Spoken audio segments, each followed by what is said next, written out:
अस्सलामुअलैकुम, वेलकम है आप सभी का इस नई वीडियो में। तो जैसा आप सभी को पता है कि 1 दिसंबर को जेकेएसएसबी जेके पुलिस कांस्टेबल पोस्टर्स का रिटन एग्जाम कंडक्ट करने वाली है। 1 दिसंबर को हमारा एक पेपर रहेगा, देन उसके बाद 8 दिसंबर को टेलीकम्युनिकेशन का रहेगा, 22 दिसंबर को जो है वो फोटोग्राफर का रहेगा। अब जो एस्पिरेंट्स एग्जाम देने वाले हैं, होपफुली उन लोगों ने तो अपना एडमिट कार्ड डाउनलोड किया होगा, आपको पता चल गया होगा कि आपका एग्जाम सेंटर कहाँ पे है, कौन से डिस्ट्रिक्ट में आपका एग्जाम सेंटर है या कौन सी जगह पे आपका किस हायर सेकेंडरी किस डिग्री कॉलेज में आपका एग्जाम सेंटर है। तो आप लोगों को पता चल गया होगा। अगर आपने अभी तक एडमिट कार्ड डाउनलोड नहीं किया तो आप जाके एडमिट कार्ड डाउनलोड कर सकते हैं। अभी वेबसाइट बहुत अच्छी तरह से चल रही है। काफ़ी सारे एस्पिरेंट्स का एप्लीकेशन नंबर खो गया है, तो उस कंडीशन में वो जेकेएसएसबी के हेल्पलाइन नंबर जो उनकी वेबसाइट पे अवेलेबल है उनके साथ कंटेक्ट करके वो आपको एप्लीकेशन नंबर जनरेट करके दोबारा से एप्लीकेशन नंबर आपको देंगे, तो आप वो एप्लीकेशन नंबर लगा के अपना एडमिट कार्ड यहाँ पे डाउनलोड कर सकते हैं। अब जो कैंडिडेट्स एग्जाम देने जाने वाले हैं 1 तारीख को, अब एग्जाम सेंटर में आपको कौन कौन सी चीज़ें लेनी है साथ। एडमिट कार्ड तो आपको पता है, लेकिन एडमिट कार्ड के अलावा आपको कौन कौन सी चीज़ें साथ लेनी है जो कंपलसरी है और कौन सी चीज़ें आपको ऑप्शनल है, उसके बारे में आपके साथ मैं बात करूंगा, क्योंकि ये चीज़ें आपको काफ़ी इंपॉर्टेंट रहती हैं। अगर खुदा न खास्ता आप जो 5 महीने 4 महीने आपने प्रिपरेशन करी, लेकिन जब आप एग्जाम देने जा गए तो आपके पास सारे डॉक्यूमेंट्स नहीं थे, तो उस कंडीशन में आपको अलाउ नहीं किया जाएगा। तो आपका यहाँ पे साल वेस्ट या टाइम आपका जो पूरा 6 महीने 7 महीने की प्रिपरेशन है वो वेस्ट भी, अल्लाह बचाए किसी के साथ ऐसा ना हो, वो भी हो सकता है। लेकिन इस वीडियो को देखने के बाद आपको मैं सारी डिटेल में सारी इन्फॉर्मेशन बताऊंगा, कौन कौन सी चीज़ें आप ले जाएंगे, कौन कौन सी गलतियां आपको नहीं करनी है, सब कुछ आपको पता चलेगा। तो चलिए एक एक करके शुरू कर लेते हैं। लेकिन आगे बढ़ने से पहले आप चाहें तो हमारा टेलीग्राम और व्हाट्सएप ग्रुप ज्वाइन कर सकते हैं, लिंक मैंने डिस्क्रिप्शन में दी हुई है, वहाँ पे आपको सारे अपडेट्स टाइम टू टाइम मिलते रहेंगे। तो चलिए देख लेते हैं कौन कौन सी चीज़ें आपको साथ लेनी है। चीज़ें जो आपको साथ लेनी है उसमें सबसे पहले चीज़ जो आपकी रहेगी वो रहेगा आपका एडमिट कार्ड। ठीक, एडमिट कार्ड आपको लेना ही लेना है। तो एडमिट कार्ड में आपको क्या करना है, देखो एडमिट कार्ड जब आप डाउनलोड करोगे वो आपको 2 पेजेस का एडमिट कार्ड होगा। ठीक, एक पेज में आपका एडमिट कार्ड होगा, दूसरे पे आपको इंस्ट्रक्शंस होंगी। ठीक, तो आप जब प्रिंट करने जाओगे आपको दोनों पेजेस का प्रिंट निकालना है। ठीक, दोनों पेजेस जो आपका इंस्ट्रक्शन वाला जो पेज है वो भी आपको लेना है। उसके बाद यहाँ पे जो है वो फर्स्ट पेज जो है वो भी आपके पास होना चाहिए। ठीक, दोनों पेजेस का आप प्रिंट निकालेंगे और प्रिंट आप लोग जो है वो कलर्ड प्रिंट निकालने की कोशिश करना। हालांकि ऐसा मेंशन नहीं है कि कलर्ड होना चाहिए, ब्लैक एंड वाइट होना चाहिए, लेकिन मैं आपको बता रहा हूँ कि कलर्ड ही आप निकालना, ताकि उसमें डिटेल्स वगैरह अच्छी तरह से विजिबल होती हैं, अच्छी तरह से पढ़ी जाती हैं। तो आप कलर्ड प्रिंट ही उसका निकालना।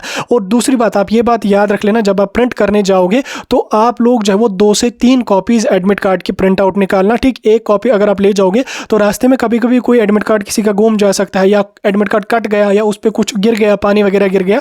तो उस कंडीशन में ऐसा नहीं होना चाहिए कि आप वहां पे गए, आपके पास 10 मिनट 15 मिनट एंट्री के लिए हैं, तो आपको एडमिट कार्ड ही वहां पे उस पे पानी गिर गया या कट गया या गुम हो गया या कुछ हो गया एडमिट कार्ड को, फिर आप वहां पे कहां ढूंढने जाओगे कि मुझे कहां पे करना है दोबारा से जेरॉक्स। तो इसलिए आपका टाइम वेस्ट ना हो, आप लोग जो है वो अल्टरनेट उसका ऑप्शन लेके रख लेना।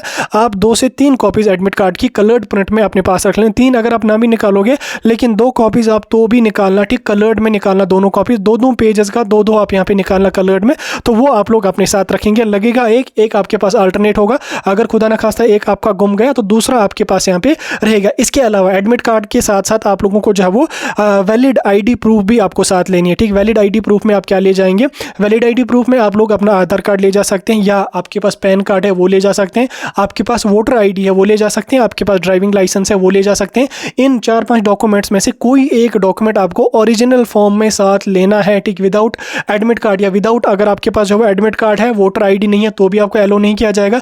वोटर आईडी है, एडमिट कार्ड नहीं है तो भी आपको एलो नहीं किया जाएगा। आपके पास वोटर आईडी भी होनी चाहिए, एडमिट कार्ड भी आप लोगों का होना चाहिए। ठीक, वोटर आईडी आप ले जाएंगे, वो आपको कंपलसरी है एट एनी कॉस्ट। ठीक, उसके बिना आपको एंट्री नहीं मिलेगी, तो वो आपके पास होना चाहिए। चाहे फिर आप आधार कार्ड ले जाओ, पैन कार्ड ले जाओ, वोटर आईडी ले जाओ, ओरिजिनल में लेना है। ठीक, फोटो स्टेट या जेरॉक्स कोई प्रिंट वगैरह नहीं करना है, ओरिजिनल में आपको उसका होना चाहिए। फोटो स्टेट एक भी आप साथ ले जाना, लेकिन ओरिजिनल आपके पास होना चाहिए।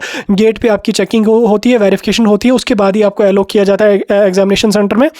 तो आईडी प्रूफ आपके पास होना ही होना चाहिए। ऐसा नहीं कि आप मोबाइल फ़ोन में उनको दिखाओगे ये देखो मेरा आधार कार्ड मोबाइल फ़ोन में, नहीं वैसा नहीं चलेगा, आपके पास ओरिजिनल उसका होना चाहिए। उसके अलावा आप लोगों के पास जो है वो 2 पासपोर्ट साइज़ फ़ोटोग्राफ भी होनी चाहिए। पासपोर्ट साइज़ फ़ोटोग्राफ जो होगा वो रिसेंट का होना चाहिए। ऐसा नहीं कि 6 महीने 7 महीने 8 महीने पहले का आप फोटोग्राफ ले जाओगे, वो आपको एक्सेप्ट नहीं किया जाएगा। आपके पास रिसेंट पासपोर्ट साइज़ फ़ोटोग्राफ होना चाहिए। अब फोटोग्राफ को लेके आपको होगी कि जो हमने फॉर्म में फ़ोटोग्राफ लगाया वही चलेगा, तो ऐसा कुछ भी मेंशन नहीं है गाइडलाइंस में। आपके पास कोई सा सा भी फोटो होना चाहिए, लेकिन फोटो रिसेंट का होना चाहिए, ठीक। तो 3 महीने 4 महीने का भी होगा तो भी चलेगा। अगर आप आज कल उठाया होगा तो वो भी आपका चलेगा। 6 महीने तक का पुराना है वो चल जाएगा, लेकिन 2 साल 3 साल का है वो आपका नहीं चलेगा। तो 2 पासपोर्ट साइज फोटोग्राफ आपके पास होनी चाहिए। वो आपके OMR शीट, अटेंडेंस शीट वगैरह पे लग जाते हैं वहाँ पे। तो फोटोग्राफ में भी आप लोग याद रखना, आप लोग 3 से 4 कॉपीज़ अपने फोटोग्राफ की आपके पास होनी चाहिए। लगेंगी तो आपको 2 ही, लेकिन कभी कभी फोटोग्राफ कट जाता है या फोटोग्राफ पे कुछ गिर गया या कहीं पे गुम हो गया फोटोग्राफ, तो आपके पास अल्टरनेट होना चाहिए। तो फोटोग्राफ भी आप लोग जो वो 2 नहीं, आप 4 फोटोग्राफ साथ ले जाएंगे।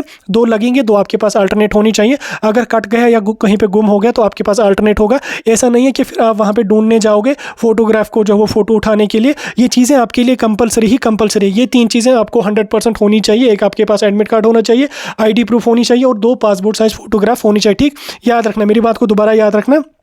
एडमिट कार्ड के 2 से 3 कॉपीज़ निकालना, फोटोग्राफ 2 लगेंगे, 4 आप ले जाना। उसके बाद यहाँ पे ID प्रूफ ओरिजिनल में आपके पास होनी चाहिए। इसके अलावा आप लोगों के पास जो है वो बॉल पॉइंट पेन एक होना चाहिए, ठीक। बॉल पॉइंट पेन एक होता है जेल पेन, एक होता है सिंपल प्लेन पेन जिससे हम लिखते वगैरह हैं, वही पेन आपके पास होना चाहिए। जेल पेन आपके पास नहीं होना चाहिए, जेल पेन आपको नहीं लगेगा।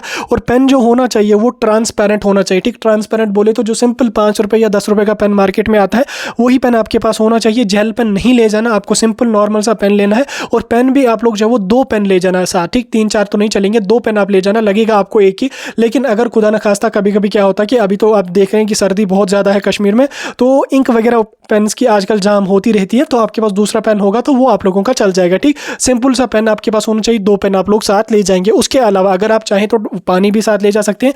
पानी आपको जो वो ट्रांसपेरेंट बोतल में यहाँ पे साथ लेना है, ठीक। ट्रांसपेरेंट बोतल जो सिंपल मार्केट में 5 रुपये की तो नहीं आती है, 10 रुपये की या 20 रुपये की जो पानी की बोतल होती है वही पानी की बोतल आपको लेनी है। उसके अलावा उसका जो स्टिकर होता है, ठीक। पानी की बोतल जो आप 10 रुपये या 20 रुपये की मार्केट में आती है, तो उसका जो स्टिकर होता है वो आप लोग जो है उसको उठाएंगे। उसके बाद जो फिर वो ट्रांसपेरेंट रहती है वही पानी की बोतल आपको एलो की जाएगी।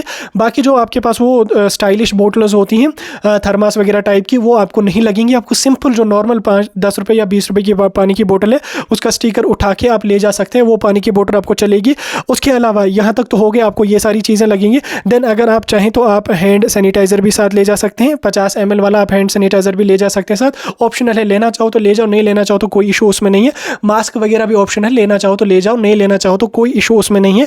ये चीज़ें आपके लिए कंपलसरी है। याद रखना, एक आपका फोटोग्राफ, एक आपका एडमिट कार्ड और एक आपका वैलिड ID प्रूफ, ये चीज़ें कंपलसरी है। इनके बिना आपको अलाउ नहीं किया जाएगा। ये चीज़ें आप लोग जो वो 2-2 3-3 साथ ले जाना। ID प्रूफ तो एक ही होगा, लेकिन फोटोग्राफ 4 ले जाना, एडमिट कार्ड के 2 प्रिंट आउट निकालना। ये सारी चीज़ें आपके पास यहाँ पे होनी चाहिए, ठीक। इन सब चीज़ों को आपको ध्यान रखना। बाकी अगर मैं ड्रेस कोड की बात करूँगा तो ड्रेस कोड JKSSB में कुछ भी नहीं होता, आप कोई से भी कपड़े लगा के जा सकते हैं। ड्रेस कोड का कुछ भी यहाँ पे आपको मेंशन नहीं है। उसके बाद अगर मैं टाइम की बात करूँगा तो एग्जाम यूजुअली आप लोगों का जो होगा वो 12 बजे से लेकर 2 बजे तक चलेगा, ठीक। 2 घंटे का आपका पेपर रहेगा। यूजुअली 10:30 बजे आपको रिपोर्ट करनी है एग्जाम सेंटर में। देन उसके बाद यहाँ पे गेट क्लोज होगा 11:40 पे, ठीक। 11:40 पे गेट क्लोज होगा।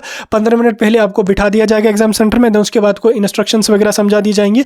देन उसके बाद आपको OMR शीट दी जाएगी। देन उसके बाद आपको क्वेश्चन बुकलेट दिया जाएगा। देन उसके बाद आप लोगों को जो वो करेक्ट 12 बजे से लेकर 2 बजे तक आपको यहाँ पे वो करना पड़ेगा, ठीक। OMR शीट आपको बड़ी अच्छी तरह से फिल करनी पड़ेगी। OMR शीट बड़ी ध्यान से फिल कर लेना। पेपर भी बड़ी अच्छी तरह से ध्यान से आंखें खोल के अटेम्प्ट करना। बाकी जो टाइम आपको दिया है आपको इसी टाइम में यहाँ पे पहुंचना पड़ेगा, ठीक। जो आपका 10:30 से 11:40 तक का टाइम दिया है, इसी टाइम के बीच आपको रिपोर्ट करनी पड़ेगी, क्योंकि फिर जब एग्जाम सेंटर क्लोज हो गया, गेट क्लोज हो गया, आपको अलाउ नहीं किया जाएगा।